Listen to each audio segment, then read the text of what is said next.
નિર્મલભાઈ, જે રીતે સોના ચાંદીનો ભાવ વધ્યો, પહેલો જ સવાલ મારે એ પૂછવો છે કે સોના ચાંદીનો ભાવ વધશે કે હજી ઘટશે? અતિ સર્વત્ર વર્જયતે દીક્ષિતભાઈ, કોઈ પણ એક હદ આવી જાય ને ત્યારે એનો ખાત્મો બોલવો નિશ્ચિત હોય છે. સોના અને ચાંદીના ભાવોનું પણ કંઈક એવું હતું. શરૂઆતમાં જ્યારે ભાવ વધારાની શરૂઆત થઈ ત્યારે સામાન્ય જન એમાં પહોંચી શકતો હતો, પણ જ્યારે સામાન્ય જનની પહોંચની બહાર નીકળવા માંડ્યા ત્યારે એનું પતન થવું નિશ્ચિત હતું. કારણ કે જ્યાં સુધી કોઈ પણ વસ્તુમાં સામાન્ય જન જોડાયેલો રહે ત્યાં સુધી એ વસ્તુ ટકી રહેતું હોય છે.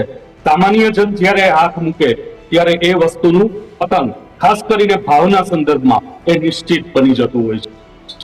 કોઈ પણ એક દોડવીર હોય એને આપણે શરૂઆતમાં ગમે એટલું પ્રોત્સાહન આપીએ એ એકદમ ઝડપથી દોડે, પણ એક હદ આવે કે થાકવા લાગે અને છતાંય જો એની દોડ ચાલુ રાખવાનો પ્રયત્ન કરે તો એ ગબડીને પડી જાય. એક્ઝેક્ટલી એ જ ઘટના સોના અને ચાંદીના ભાવની છે. ખાસ કરીને ચાંદીના ભાવ.